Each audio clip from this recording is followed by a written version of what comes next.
머릿속에 아무리 대단한 생각이 있다고 하더라도 이 생각을 표현할 마땅한 어휘를 찾지 못한다면 상대방을 설득시킬 수가 없을 거예요. 어휘를 몰라서 가장 큰 손해를 보는 건 결국 자신이라고 할 수 있겠죠. 단어를 눈으로만 읽는 것이 아니라 체험을 통해서 익혀야지 진정으로 내 것이 될 수 있다는 얘기가 될 거예요. 그래서 일상에서 어떤 단어를 보았을 때 조금이라도 뜻이 모호하게 느껴진다면 국어 사전을 찾아보는 습관을 들이셨으면 좋겠어요. 그래서 이러한 작은 노력이 쌓이면 어휘력이 높아지는 것은 물론이고 지적 세계가 넓어지는 효과까지 얻을 수 있을 거라고 생각합니다. 안녕하세요. 데일리어썸 구독자 여러분. 저는 글쓰고 그림 그리는 이주연 작가입니다. 아동서, 만화, 신문 칼럼, 에세이, 맞춤법이나 어휘와 관련 책 등 다양한 분야를 넘나들면서 제필 활동을 하고 있습니다. 어휘는 우리 모두가 이렇게 씁시다 하고 정한 약속이잖아요. 그런데 이런 약속을 어기면 상대방으로부터 신뢰를 잃는 건 굉장히 정해진 수순이라고 생각을 해요. 그런데 무엇보다도 가장 손해를 보는 건 나 자신이 아닐까 싶어요. 예를 들어서 오늘을 뜻하는 금일을 금요일로 착각을 해서 과제 제출을 좀 늦게 한다든지, 우천시 장소 변경해서 우천시를 이해하지 못해서 내비게이션에 우천시를 입력한다든지 하면서 진땀을 뺄 수가 있잖아요. 그러니까 어휘를 몰라서 가장 큰 손해를 보는 건 결국 자신이라고 할 수 있겠죠. 그리고 무엇보다도 자신의 의사를 제대로 전달을 해야 어엿한 사회인으로 성장할 수 있다고 생각을 하는데, 머릿속에 아무리 대단한 생각이 있다고 하더라도 이 생각을 표현할 마땅한 어휘를 찾지 못한다면 상대방을 설득시킬 수가 없을 거예요. 그러니까 내 마음속에 있는 것을 현실적으로 실현을 할 수가 없겠죠. 그런데 이때 저는 꼭 수준 높은 어휘를 익혀야 한다고 말씀드리고 싶지는 않아요. 쉽고 간단한 어휘로도 얼마든 자신의 생각을 표현할 수가 있거든요. 그런데 그 쉽고 간단한 어휘의 뜻을 정확히 알아야 이 모든 일이 가능해지는 거겠죠. 그래서 평소에 간단한 어휘라도 국어사전을 찾아본다든지 하는 식의 공부를 조금 게을리하지 않으셨으면 어떨까 하는 생각입니다. 외국인 패널들이 나오는 프로그램을 한번 본 적이 있어요. 그런데 그 진행자가 프랑스 패널한테 이렇게 질문을 했어요. 프랑스는 역시 문화와 예술의 도시라 그런지 지하철에서도 책을 보는 사람이 많은 것 같다. 어떻게 생각하시냐? 라고 했더니 지하철에서 인터넷이 안 터져서 그래요. 라고 말을 하더라고요. 모든 사람이 굉장히 웃었는데, 사실 우리나라는 인터넷 강국이잖아요. 인터넷이 잘 되는 환경 속에서 책을 읽는 일은 쉽지 않은 일이라고 생각을 해요. 특히 요즘은 쇼폼이 대세잖아요. 그렇게 짧은 영상은 즉각적인 재미를 주기 때문에 그것을 손에서 떼고 책을 읽는 건 굉장히 어려운 일인 것 같아요. 사실 저만 해도 그런데요. 제가 다른 사람들보다 직업적으로 책을 많이 읽을 수밖에 없는 환경에 있는데도 단어가 잘 생각이 나지 않아서 헤맬 때가 굉장히 많아요. 그래서 언젠가 한 번은 제가 글을 쓸 때 울창하게 우거진 푸른 나무라는 이 문장을 단어 하나로 표현을 하고 싶은데 이 단어가 갑자기 생각이 나지 않는 거예요. 그래서 막 궁리를 하다가 결국은 챗 GPT에게 막 물어봤죠. 아, 이 단어가 뭐더라? 울창하고 푸른 그런 거 있잖아. 이런 식으로 했더니 바로 녹음이라는 두 글자를 알려주더라고요. 그제야 그 단어가 생각이 났어요. 근데 모르고 있던 단어도 아닌데 이게 왜 생각이 안 났을까라고 제가 곰곰이 생각을 해보니까 우리는 통화 녹음처럼 전자기기와 관련된 녹음 사용을 많이 하잖아요. 그러다 보니까 이것을 바로 떠올릴 수가 없었던 거죠. 우리 생활에 스마트폰이 너무 깊숙하게 들어와 있다 보니 이런 웃지 못할 상황이 생기는 것 같습니다. 얼마 전에 어느 중학교에 맞춤법 어휘 관련해서 강연을 갔었어요. 그런데 강연 들었던 학생들 중에 국어에 굉장히 자신감이 넘치던 학생이 있었는데 저한테 이런 말을 하더라고요. 제 친구들은 족보가 뭔지를 몰라요. 걔들은 족보가 족발 보쌈 세트인 줄 알아요. 이렇게 얘기를 하더라고요. 근데 생각해보니까 그럴만도 하겠더라고요. 저도 그렇지만 족보라는 걸 사실 눈으로 본 적이 없고 요즘 아이들은 그 존재 자체가 아이들에게 희미할 테니까 당연히 그 단어의 뜻을 모르는 수도 있겠다는 생각이 들었어요. 그런데 만약에 이 족보라는 단어가 시험 지문에 나오면 어땠을까? 그 아이들은 도대체 그 문장을 이해할 방법이 없을 거예요. 이런 식으로 어떤 과목이든 문제를 읽고 이해하는데 기본적으로 국어 실력이 필요하거든요. 문제의 뜻을 정확히 파악하고 그 문제를 제출한 사람의 의도를 해석하고 그 해결책을 찾는 데는 국어 실력이 기본이라고 할 수 있어요. 이 모든 거는 어휘력과 문해력이 뒷받침되어야 가능한 일이고요. 그러니까 즉 국어는 모든 학문의 기초라고 볼 수 있겠죠. 제가 얼마 전에 어떤 강연을 들으러 갔는데 그 강연자분은 어떤 분야의 대가라고 불릴 만한 분이었어요. 배울 점이 많을 것 같다고 생각을 해서 강연을 들으러 갔는데 그 분야의 조예가 깊으신 분이다 보니까 강연을 이끌어 나가는 솜씨가 굉장히 좋으시더라고요. 그래서 제가 굉장히 몰입하면서 강연을 듣고 있었어요. 그런데 그분이 갑자기 이제 비속어에 가까운 인터넷 용어를 사용을 하셨어요. 그런데 제가 느끼기에 본인이 그러한 단어를 사용하고 있다는 걸 인지하지 못하시는 것 같았어요. 왜냐면 굉장히 차분한 어조로 비속어에 가까운 어휘를 말씀을 하셨거든요. 그러니까 저분은 저걸 습관처럼 사용하시는 분이구나 라는 생각이 듦과 동시에 몰입하고 있던 것이 깨지는 것을 경험을 했거든요. 그 일을 계기로 저도 제 언어 습관에 대해서 다시 한번 되돌아보는 계기가 되었어요. 제가 습관적으로 무심코 내뱉는 단어가 다른 사람들의 귀에 어떻게 들릴까 생각을 해보게 된 거죠. 실제로 어느 조사에 따르면 인사 담당자 10명 중에 9명이 맞춤법이나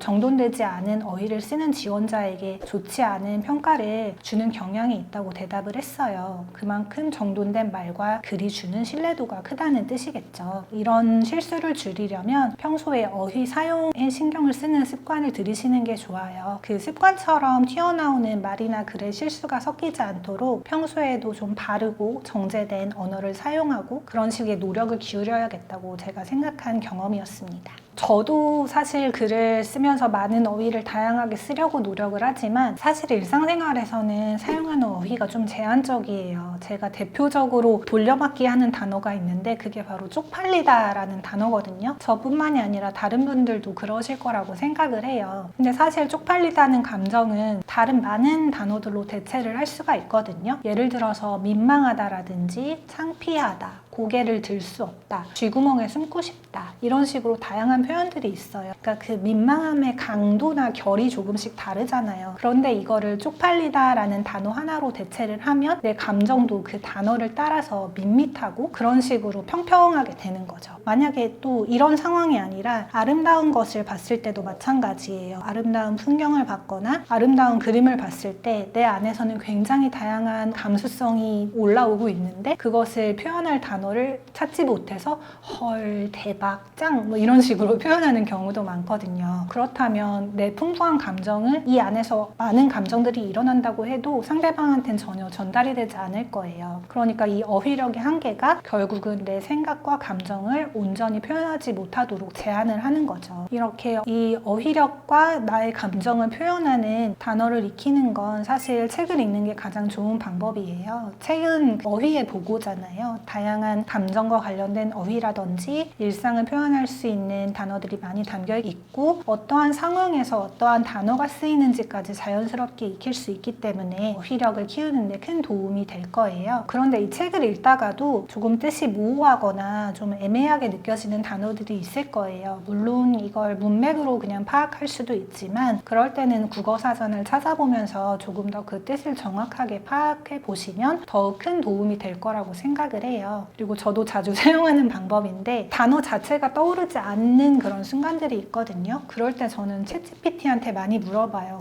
이 단어가 뭐더라? 그 푸른 나무를 뜻하는 단어가 뭐였지? 라는 식으로 말을 하면 여러 단어를 제시를 해주거든요. 그런 식으로 익히는 것도 한 가지 방법이 될 수 있어요. 이런 식으로 단어 하나하나를 차근차근 익히다 보면 더욱 풍부하게 감정을 표현하고 상황을 묘사하는 자신을 발견할 수 있을 거라고 생각합니다. 어휘력은 사실 우리 독해 능력과 직결이 되잖아요. 단어의 쓰임을 제대로 이해하지 못하면 글의 내용을 파악하는 데 어려움을 느끼게 돼요. 제가 얼마 전에 어느 고등학교에 문해력 관련해서 강연을 갔는데 이론만 하면 좀 재미없기 때문에 아이들이 활동하는 순서를 넣어봤어요. 그래서 어떤 동작을 아이들한테 시키는데 그것을 그냥 말로만 풀어서 애들한테 한번 시켜본 거죠. 그래서 그 첫 번째 예문이 뭐였냐면 다리를 어깨 너비로 벌리고 공수 자세를 취한다라는 문장이었어요. 그런데 아이들이 그 공수라는 단어를 이해 못해서 어떻게 해야 될지 그냥 다리만 이렇게 벌리고 서 있는 상황이었어요. 근데 그게 뭐였냐면 아파트라는 노래 있잖아요. 그 아파트의 도입부가 춤을 출 때 공수 자세를 하고 서 있는 자세였거든요. 그런데 그것부터 막혀서 아이들이 그 춤을 추지를 못했어요. 이런 것처럼 단어의 의미를 이해하지 못한다면 간단한 설명조차 따라할 수가 없겠죠. 만약에 이것이 단순한 놀이에서 그치지 않고 실생활에 적용을 해본다면 이런 K-팝 댄스를 배우러 간다든지 요가를 배우러 간다든지 이런 상황에서 선생님이 동작을 보여주시기도 하지만 말로 설명하시는 경우도 굉장히 많아요. 그럴 때 이렇게 말의 어휘나 문장의 맥락을 이해하지 못한다면 취미생활을 즐겁게 즐기지 못할 수가 있겠죠. 그리고 더 나아가서 학생 같은 경우에는 시험 지문을 이해하지 못해서 성적이 좋지 않을 수도 있고 책 속에 굉장히 귀한 보물 같은 내용들이 많이 담겨 있는데 보물 같은 내용을 받아들이지 못할 수도 있을 거고요. 제일 큰 문제는 계약서 같은 것을 읽을 때 굉장히 어려운 단어들이 많아요. 이것을 잘 이해하지 못해서 커다란 금전적 손해를 보는 상황까지도 생길 수가 있겠죠. 결국은 어휘력을 높여서 말의 뜻과 문맥을 이해하는 건 우리의 삶을 더욱 윤택하게 만들어주는 열쇠라고 생각을 합니다.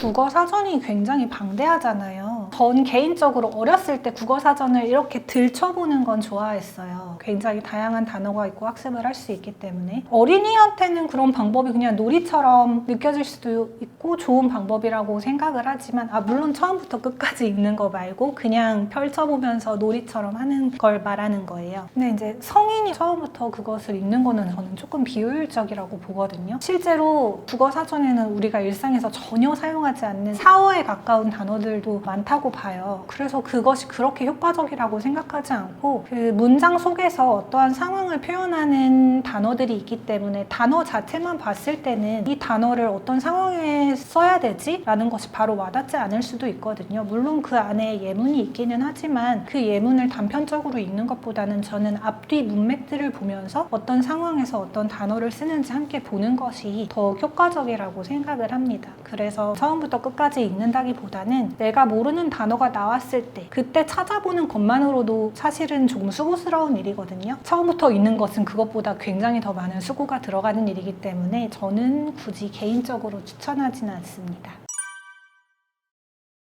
제가 좋아하는 소설이 있는데요. 양기자 작가님의 모순이라는 소설이에요. 모순의 한 구절이 이런 내용이 있어요. 삶의 어떤 교훈도 내 속에서 체험된 후가 아니라면 절대 마음으로 들을 수 없다. 이 말을 조금 바꿔서 교훈이라는 부분에 단어를 다시 넣어서 읽어볼게요. 삶의 어떤 단어도 내 속에서 체험된 후가 아니면 절대 마음으로 들을 수 없다. 그러니까 단어를 눈으로만 읽는 것이 아니라 체험을 통해서 익혀야지 진정으로 내 것이 될 수 있다는 얘기가 될 거예요. 우리가 단어를 많이 알고 있다고 생각을 하지만 국어 사전을 찾아보면 사실 내가 알고 있던 뜻과는 다른 경우들도 많이 있어요. 그래서 일상에서 어떤 단어를 보았을 때 조금이라도 뜻이 모호하게 느껴진다면 국어 사전을 찾아보는 습관을 들이셨으면 좋겠어요. 그러면 어휘력 향상에 굉장히 큰 도움이 될 거라고 생각을 하거든요. 이 과정은 단순히 단어를 읽고 끝내는 것이 아니라 내 손끝으로 단어를 찾아보면서 그것을 체득하는 체험이라고 할 수 있을 거예요. 그래서 그 단어가 사용된 지식이나 글을 더욱 깊게 받아들일 수 있게 되겠죠. 그래서 이러한 작은 노력이 쌓이면 어휘력이 높아지는 것은 물론이고 지적 세계가 넓어지는 효과까지 얻을 수 있을 거라고 생각합니다. 너무 시끄러운 고독이라는 소설에 그 주인공이 그런 말을 한 적이 있어요. 자기의 독서는 읽는 것에 그치는 독서라고 생각은 하지 않는다. 나는 잔에 든 술을 음미하는 것처럼 문장을 음미한다라고 말을 해요. 그래서 그 문장이 나의 혈관을 타고 몸속으로 퍼질 수 있도록 이런 식의 얘기를 하거든요. 이처럼 저는 단어 하나, 문장 하나를 깊게 들여다보면서 음미를 하면 그것이 단순히 어휘력을 높이고 독서를 하는 행위를 넘어서 생각하는 힘을 길러준다고 생각을 해요. 단어를 대충 넘기지 않고 그 뜻과 뿌리를 이해하는 과정에서 더 깊은 깨달음을 얻을 수 있다고 저는 생각을 하거든요. 있거든요. 제가 한 번은 국어사전을 찾아보는 걸 좋아하니까 그냥 일상적으로 쓰는 말도 많이 찾아보거든요. 그래서 한 번은 낙천적이라는 말에 대해서 국어사전을 찾아본 적이 있어요. 이것의 그냥 뜻을 보면 세상과 인생을 즐겁고 좋은 것으로 여기는 것을 뜻하는 단어인데, 이 한자를 보면 즐길 낙과 하늘 천자를 써요. 그러니까 하늘을 즐긴다 라는 의미를 지니고 있는 말인 거죠. 이렇게 풀이하면 단어의 뜻을 이해하는 것을 넘어서 삶을 대하는 태도까지 생각해 볼 수 있는 것 같아요. 우리가 일상이 너무 바쁘니까 앞만 보고 살아가지만 가끔은 여유를 찾고 하늘도 보고 그 하늘을 즐기면서 살아가는 그런 삶의 태도, 단어 하나에서 이것을 한번 떠올려 볼 수 있는 거죠. 그리고 제가 또 좋아하는 단어가 있는데 환호작약이라는 단어를 좋아해요. 이 뜻은 크게 소리 지르고 뛰면서 기뻐함을 뜻하는 말인데, 환호는 우리 모두가 알고 있는 그 환호예요. 그런데 그 뒤로 따라붙는 작약이라는 말이 뭔지가 궁금하더라고요. 그게 참새작에 뛸 약자를 쓰는 말인 거예요. 그러니까 누군가가 마당에서 이렇게 뛰노는 참새를 봤는데 그 모습이 너무 기쁘고 즐거워 보여서 환호작약이라는 말을 만들게 된 거죠. 굉장히 생동감이 넘치는 단어잖아요. 이런 식으로 단어의 어원을 이해하면 그 단어가 조금 더 쉽게 기억이 되고 내 일상에서 적재적소에 사용할 수 있는 계기가 돼요. 결국 단어를 깊이 들여다보고 어원을 음미하고 하는 행위는 어휘력을 높이는 것뿐만이 아니라 생각의 폭을 넓히고 표현의 깊이를 더해주는 과정이라고 생각을 합니다.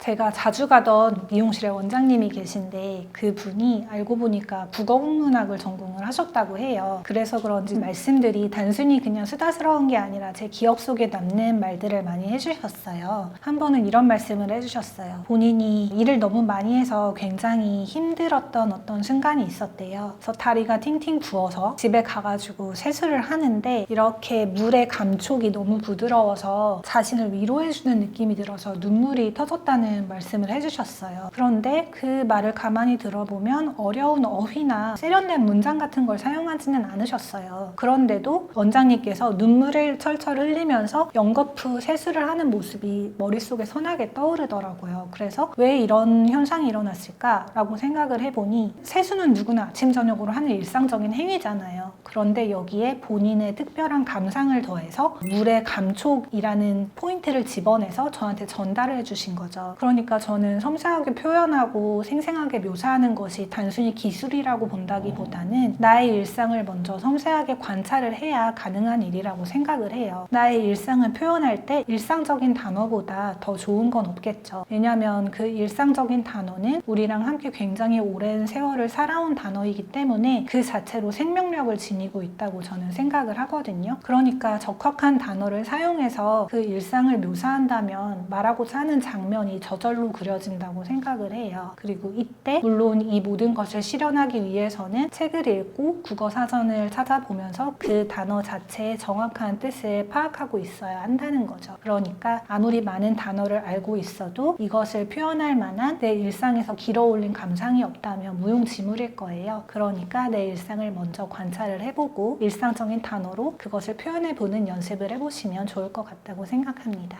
저의 고향에서 강연을 한 적이 있는데 강연을 마치고 어떤 아주머니랑 말을 나누게 됐어요. 내가 지금 혼자 여행을 가는데 나는 내 남편이 저기 하고 나서부터 내 마음이 저기 해가지고 그냥 여기저기 다니면서 그냥 하는 거야. 막 이런 식으로 저기라는 말을 많이 사용해서 말을 하셨어요. 근데 저는 그 말이 무슨 말인지 다 알아들었거든요. 이게 뭐냐면 거식이라는 단어 있잖아요. 우리가 휘뚜루 마뚜루 쓰는 그 거식이라는 단어가 있는데 그 거식이라는 단어를 저희 지역에서는 적이라는 말로 표현을 해요. 이 단어는 물론 의사소통할 때 단어를 고르는 수고로움을 좀 덜어주지만 단점은 유대관계가 없는 사람과의 사이에서 이런 단어를 사용했을 경우에는 의사소통에 방해가 되는 요소가 될 수 있어요. 아마 저희가 나눈 대화를 옆에 다른 타지 사람이 들었으면 전혀 알아듣지 못했겠죠. 그런데 가만히 이제 생각을 해보면 그 아주머니께서 말씀하시고자 하는 글의 전반적인 분위기는 당신이 외롭다는 얘기를 계속 반복해서 하셨던 거예요. 뭐 적이라는 단어가 아니더라도 보다도 외롭다는 단어로 반복해서 쓰셨을 수도 있겠죠. 그런데 이때도 외롭다라는 단어를 그냥 밋밋하게 쓰는 것보다는 적적하다, 공허하다, 쓸쓸하다 이런 식의 단어를 바꿔서 쓸 수가 있어요. 그렇다면 내가 느끼는 외로움을 상대방에게 더욱 정확히 전달을 할 수 있을 거예요. 그리고 일상에서는 이런 단어를 잘 쓰지 않지만 이 외롭다는 감정을 글로 쓸 때는 조금 더 문학적인 표현을 써볼 수도 있거든요. 제가 좋아하는 단어 중에 하나가 형영상조라는 단어가 있어요. 이거는 내 몸과 그림자가 서로를 불쌍히 여긴다는 뜻이거든요. 이런 단어를 하나 씀으로써 굉장히 평범한 화자가 마치 영화 속의 주인공이 된 것 같은 효과를 주기도 해요. 이런 식으로 단어를 다양하게 사용하면 나의 감정을 표현하는데 조금 더 풍부하게 도움을 줄 수 있을 거라고 생각을 합니다. 요즘 어휘력을 높이는데 많은 분들이 관심이 있는 걸로 알고 있어요. 어휘력을 높이는 가장 간단한 방법은 책을 읽는 거예요. 책은 다양한 단어가 모여있는 어휘의 보고이기 때문에 책을 읽으면 자연스럽게 어휘력이 높아질 수밖에 없어요. 읽다 보면 단어가 어떤 상황에서 쓰이는지도 그 상황을 파악할 수 있고 모든 것이 자연스럽게 익혀질 수 있거든요. 그런데 여기서 한 발짝 더 나아가서 필사를 해보시면 더욱 좋아요. 필사는 글을 그대로 따라 쓰는 행위를 말하는데요. 이것을 그냥 눈으로 읽고 지나치는 것보다 손으로 쓰면 단어를 체득을 할 수 있게 되거든요. 그리고 물리적으로도 글을 들여다보는 시간이 많기 때문에 단어에 대해서 깊이 생각하고 이해할 수 있는 시간이 되기도 하고요. 물론 요즘처럼 즐길 거리가 많은 시대에 책을 읽고 필사를 하는 일이 쉽지 않을 거라고 생각을 하기는 해요. 하지만 분명한 건 필사하고 독서하는 행위는 아주 커다란 노력을 들이진 않지만 그것보다 굉장히 몇 배가 넘는 효과를 주는 일이라고 생각을 하거든요. 한 번쯤 시도해 볼 만한 가치가 있는 일이라고 생각하니까 여러분도 한번 시도해 보셨으면 좋겠습니다.